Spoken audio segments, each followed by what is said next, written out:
This started years ago. Our deal with all our kids was we would give them money for school, and they would avoid loans with interest. My middle child, Becky, is 32 now, and she dropped out the third semester when she was in college. She bounced around for a while until she came back at 23 and asked for the money to go back. At this point, we were unsure since she had made some bad decisions before, so we told her we would loan her the amount and she would need to pay us back without interest. We wrote this all down and she signed it. Well, she did well and got her degree. She's making a reasonable amount, and we've asked her to pay us back for years. She kept putting it off. Initially, we would just take it out of her inheritance, but issues came up.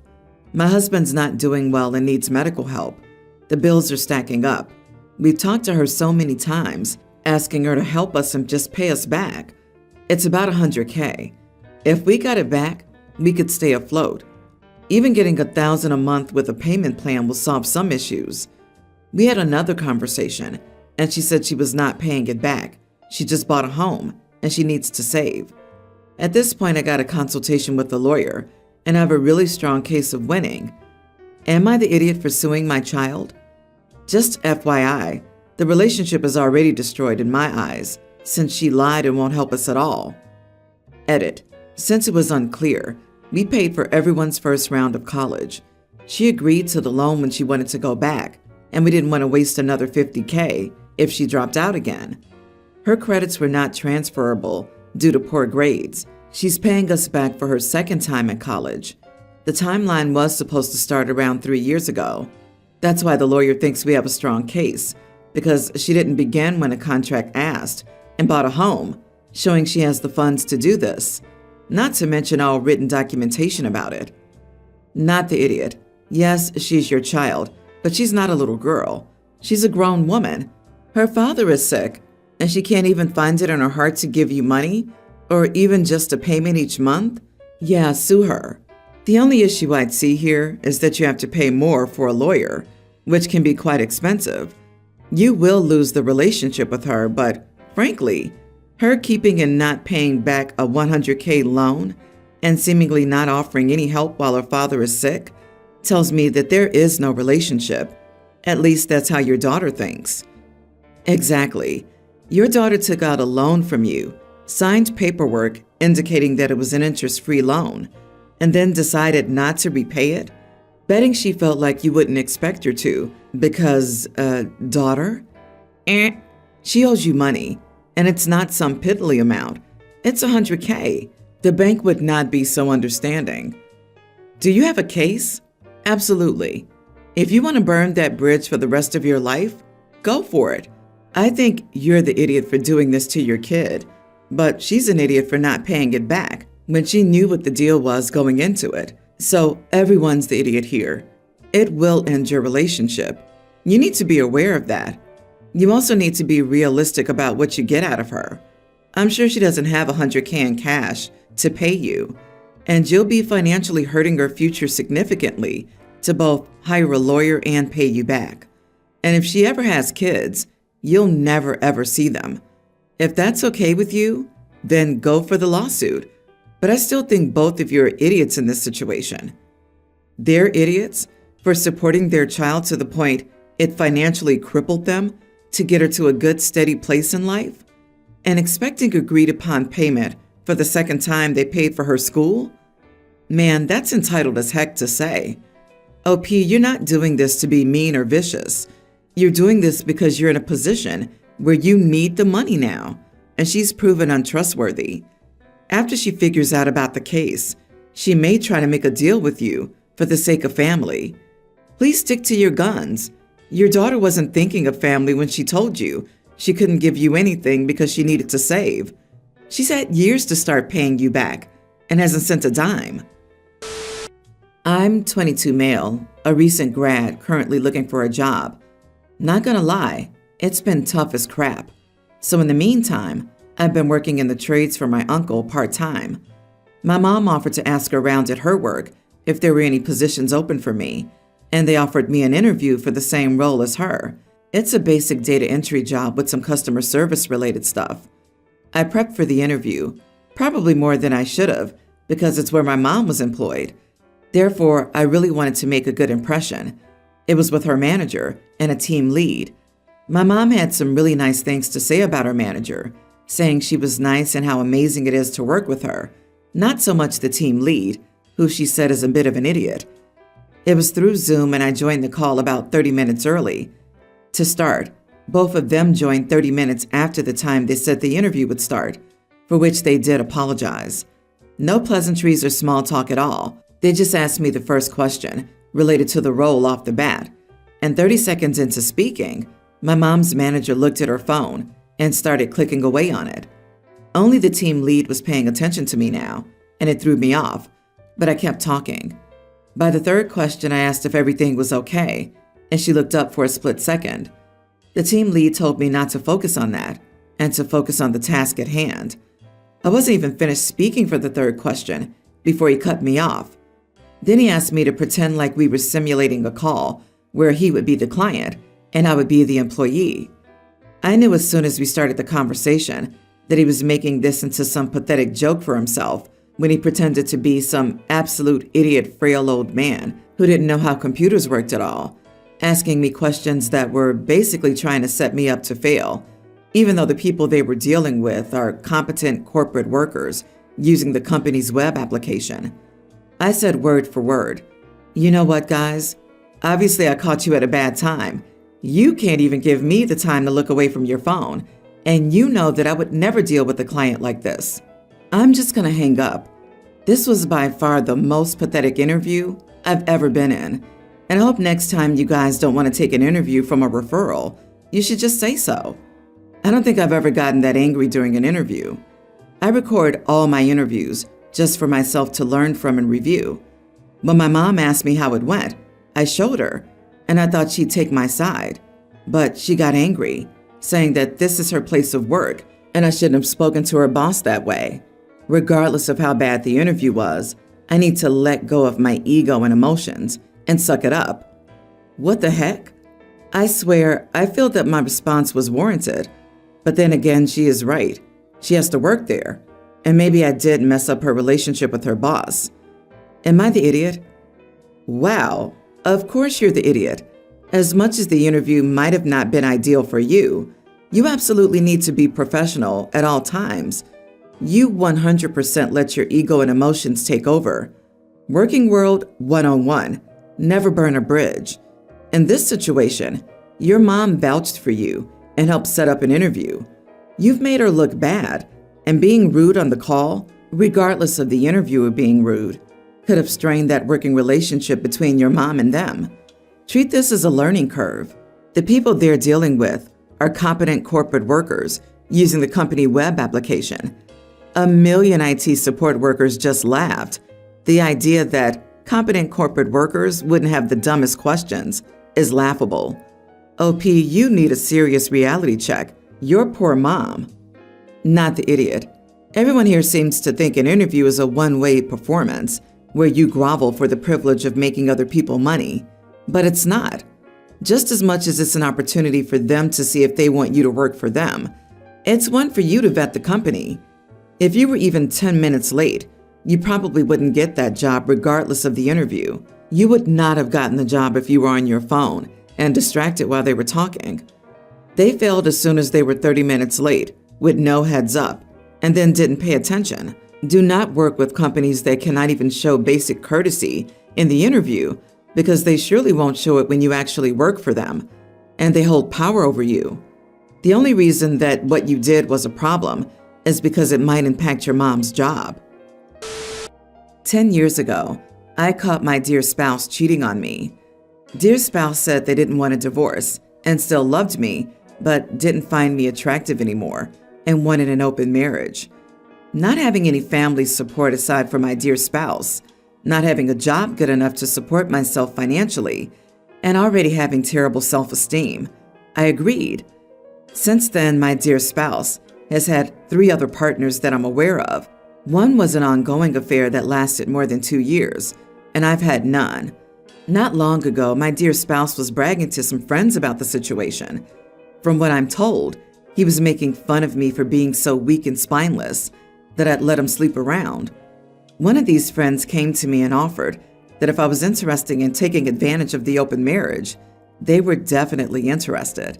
I talked to dear spouse about this, and dear spouse said if I was interested, I should go for it. So I did.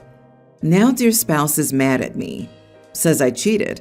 I've ruined our life together and destroyed their trust, told our kids, friends, and anyone that'll listen that I've cheated and how I keep blaming my dear spouse for my cheating. He told their friends and coworkers that they didn't want to be with me anymore, that the only reason they're still with me is because they don't want to share custody of the kids. I remember being hurt and angry when I caught dear spouse cheating 10 years ago, but I feel like this is a different situation. The understanding that this was an open marriage that the dear spouse asked for. Am I wrong here? I hope after 10 years, you've built a career and the ability to support yourself so you can leave. Dear spouse is far too kind a term for this idiot. The person who supposedly loves you told you that they don't find you attractive and wants to sleep with other people, but still wants you to keep the house, be the cook, and the live-in nanny. And then you hear that they were talking about you like some worthless, pathetic person. You decided to ask their permission to participate in the open marriage that they asked for and have been participating in for over a decade. They then told everyone it was one-sided and they had no idea, and you ruined the relationship. Why are you doing this to yourself? File for divorce today and go find someone who gives a darn about you. You're better off alone than you are with this person. Your spouse treats you with zero respect, and you're teaching your kids to accept being treated this way in a relationship. Stop focusing on what your partner wants, like you're irrelevant. It's not just about one person bending to the will of another. Get some resilience in your backbone and offer shared custody or none. Don't continue to placate this user. You deserve better. As a lot of you know, food is expensive right now. I was lucky enough to get a deer. I ground it up for ground meat. When you cook it, you just think it's regular ground meat, especially when you do recipes with spices like tacos. The issue's with my wife. We have 2 kids under 7. The oldest is fine eating it, but my youngest hates it due to my wife. The first time I made meatloaf with it, my wife commented that it was Bambi. She doesn't hate the taste, just that she knows it's deer. I know this because she liked the tacos and refused to eat them only after my wife made another comment about Bambi. She was 2 tacos in already. My wife doesn't like to eat it, but I think she would see that this is to save money and the food is fine. Our kids need protein, and meat is so expensive right now. I've talked to her before, but she keeps doing it. I want my daughter to actually have some red meat in her diet since we couldn't afford to keep buying it. It came to a head today. I made some meat sauce and pasta. My youngest was already eating it, and my wife came in and made a Bambi comment. She refused to eat the rest of her dinner. I had enough and told her I expected her to start working overtime for food since she stopped people from eating the deer meat. We got into an argument about it, and she thinks I'm a huge jerk and disgusting for the deer meat. It isn't Bambi. It's Bambi's mom anyway. You are the idiot. She has an issue eating deer, and you're making her eat it. Imagine if someone tried to make you eat dog meat, and their response was, "It's cheap, and it's just like any other meat."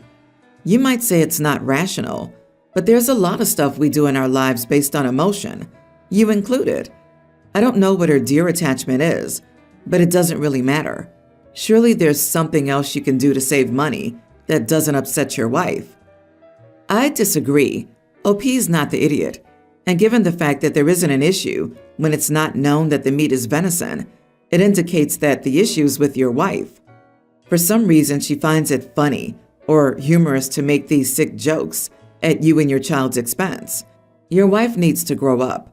And yes, if she insists on this behavior, then let her work overtime or a second job to cover groceries, and then she can buy what she wants. Right? Does she eat pork and call it babe? Or not eat cow because it's Elsie? Your wife's an idiot for calling it Bambi in front of young, impressionable kids.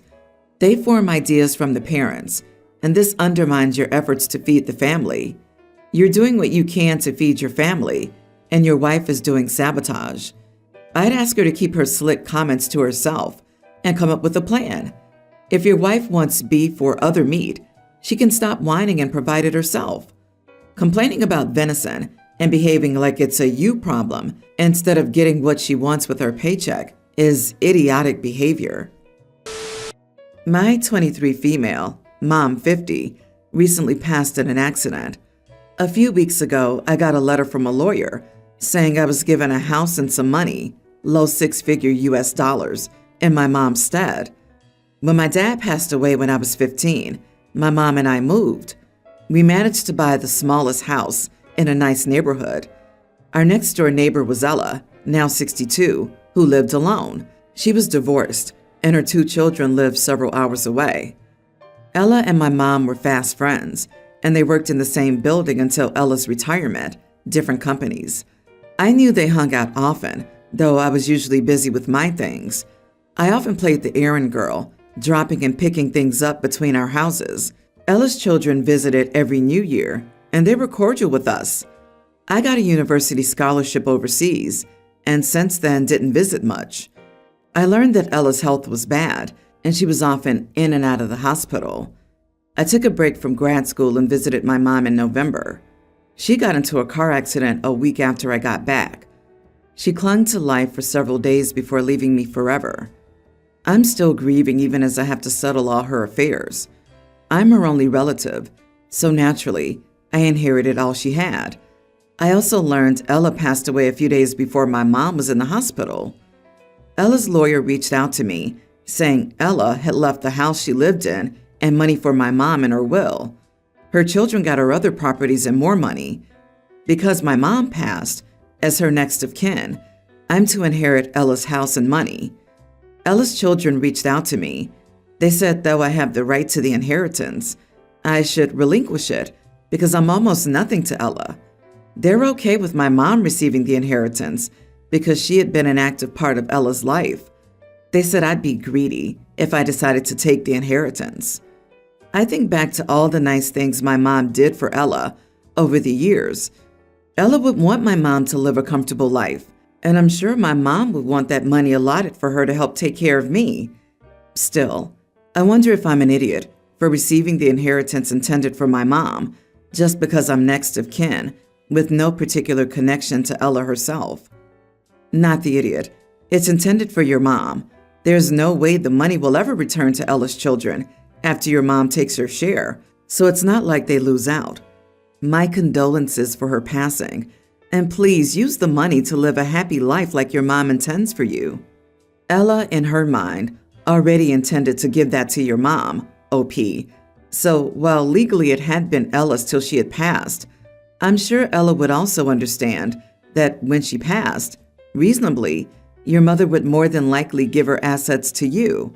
So it's not like Ella probably didn't think about this outcome. Ella made her choices. Get a lawyer to handle all of this going forward and let them deal with the family. Most wills have a 30-day clause.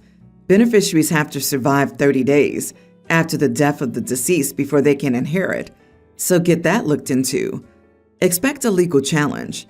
Ella's kids have nothing to lose and plenty to gain. If Ella's kids cared, they'd have taken her shopping every week and helped her clean her curtains and change her sheets. The only greedy ones here are them.